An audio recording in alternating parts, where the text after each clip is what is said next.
บายดีพี่น้องมื้อนี้มาพบพ่อก็ซ่องบ่ดอนซะแน่อยู่ละเด้อมื้อนี้ก็มาพอกับสตุคือเก่าเนาะพี่น้องเนาะมื้อนี้สตุจะมาพาพี่น้องเบิ่งกันสร้างถนนคอนกรีตผ่านหมู่บ้านเนาะพี่น้องตอนนี้คือฮอดเฮือนแม่ยายหอมแล้วสตุก็บ่ได้มาโดนแล้วเนาะพี่น้องเนาะสตุมาถ่ายตั้งแต่อยู่หน้าวัดเนาะพี่น้องมาบัดนี้ฮอดเฮือนของแม่ยายหอมแล้วเนาะพี่น้องเนาะเดี๋ยวเราไปเบิ่งกันเลยมีทั้งผู้ใหญ่และเด็กน้อยเนาะพี่น้องเนาะอันนี้ก็วัยรุ่นมีทุกรุ่นอันนี้คนน้อยมาคุมงานหรือมาให้กำลังใจบุเริ่มแล้วพี่น้องเริ่มแล้ว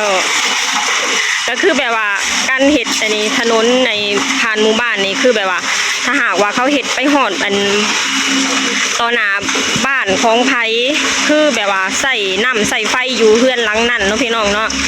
นี่เขาใส่แบบนี้กะพอมาหอดฝั่งอีก2ฝั่งนี่แบบว่าใส่เบิด2เฮือนเลยเนาะเพราะว่าเซิงเฮือนหลังนี่แล้วก็เซิงเฮือนแม่ยายหอมเนาะพี่น้องคือแบบว่าใส่น้ำใส่ไฟของ2เฮือนนี่เนาะพี่น้องเนาะแบบว่าหอดบ้านหลังใดก็คือใส่น้ำใส่ไฟของบ้านหลังนั้นเนาะพี่น้องมันมีอยู่2หน่วยเนาะพี่น้องเครื่องโมกอะเป้าหมายอันจิตเทปีนี้คืออยู่หลังโรงเรียนเนาะพี่น้องพูนหลังโรงเรียนหมู่หลังโรงเรียนเนาะพี่น้องเนาะเป้าหมายของเพิ่นจะเทปีนี้คืออยู่หลังโรงเรียนแล้วก็ฮอดหลังโรงเรียนแล้วก็ยุดเนาะพี่น้องเนาะแล้วมาอีกปีหน้าจะเริ่มเทใหม่เนาะพี่น้องแล้วปีหน้าก็จะเริ่มเก็บเงินกันใหม่เพื่อจะมาเฮ็ดต่อเนาะก็คือแบบว่าไผมีเฮือนหน้าบ้านไผอันหน้าบ้านใกล้ถนนก็จะเสียเป็นโตนเนาะพี่น้องแล้วเฮือนของแม่ยายหอมก็จะเสีย3 กระสอบเนาะพี่น้องเนาะเขาเฮียนบ่มื้อนี้ผู้สาวลาหมอกให้งานบ่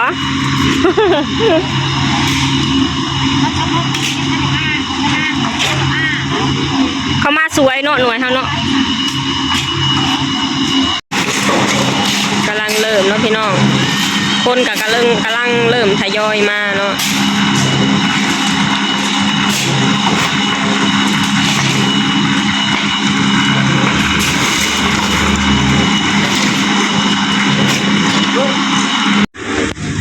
นี่คือทางสีสางแล้วเนาะพี่น้องเนาะ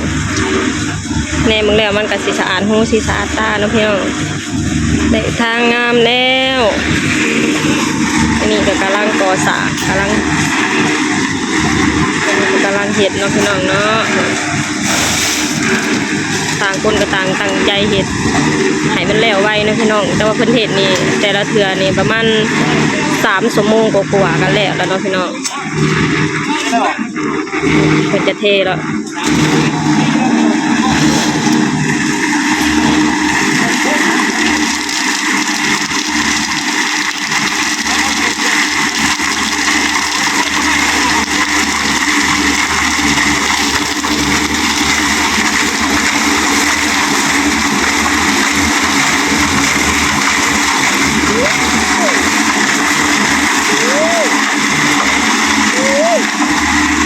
กินรถแม่ไปข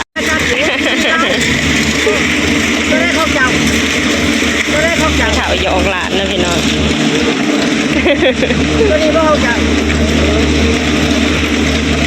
เอ้า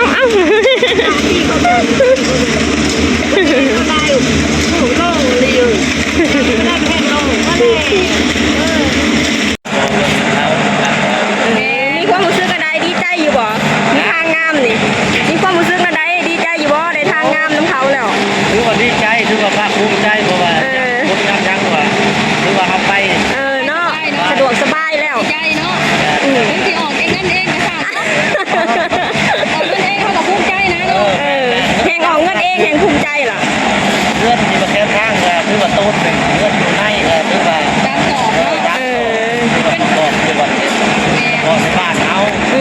เขาตอบส่วนน้ำบาดน้ำเมืองเนาะโอเคคนก็ดีใจนะพี่น้องได้สร้างใหญ่ได้สร้างเฮ็ดเพื่อนเลยเดี๋ยวนี้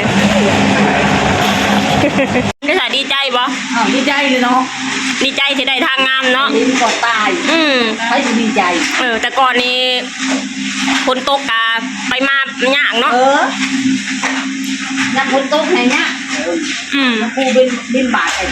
แม่นบริการที่สะดวกสบายกับการบิณฑบาตแน่มีหอมมักเฮ็ดบุญเพิ่นจะออกไปใส่บาตรทุกมื้อเด้ออ้าว เดี๋ยวจะยังกูเอิ้นเอาเช้า บ่ไม่ออกกูเอิ้น เอิ้นบ่ใส่บ่บ่า เออ เฮ็ดยังอันนั้นบ่สุก เออ ทอดสิแห้งบ่สุก เออ เพิ่นยืนถาม จักสำใดเนาะเนี่ยครูจนถาเอาอะจักหมักใส่บาตรหรือบ่หมักไก่จะสำเร็จแล้วพี่น้องเป็นใหญ่โม่เข้ามาใกล้กันแล้ว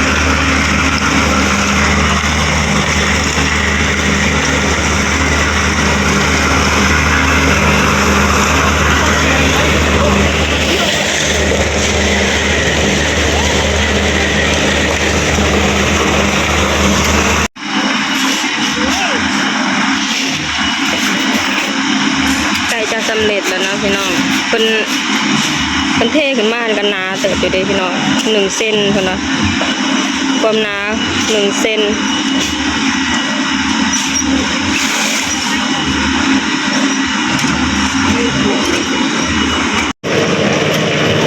ทับหนามันเนาะพี่น้องเนาะให้มันเพียงเอาใหม่ขวด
คนหน่อยมาเบิ่งค่ะ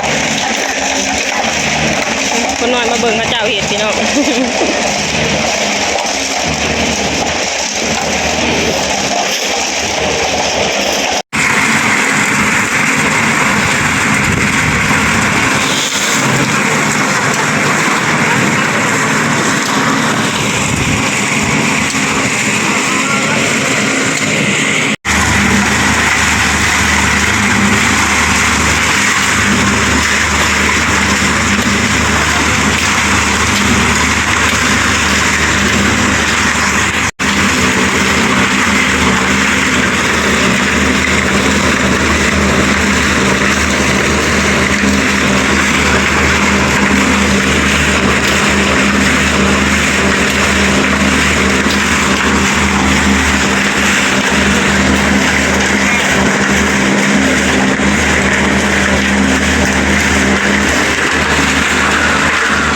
ชาวบ้านก็ให้การร่วมมือร่วมใจกันดีนะพี่น้องเนาะ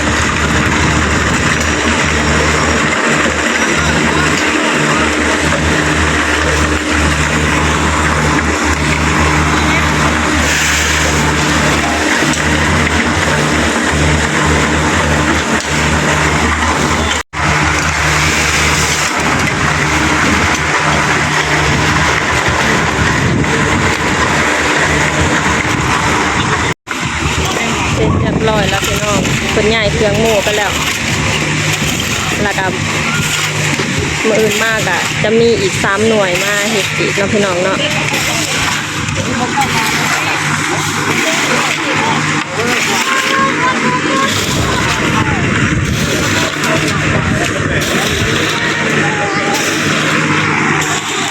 เสร็จเรียบร้อยแล้วพี่น้อง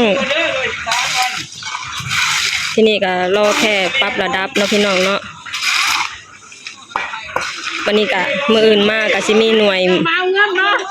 จะมีหน่วยใหม่มาเฮ็ดอีกเนาะพี่น้องมื้ออื่นก็3หน่วยมื้ออื่นก็3หน่วยจะมาเฮ็ดอีกเนาะพี่น้อง3หน่วยมาเฮ็ดต่อเนาะพี่น้องเนาะมื้อนี้ก็เป็นอันเสร็จเรียบร้อย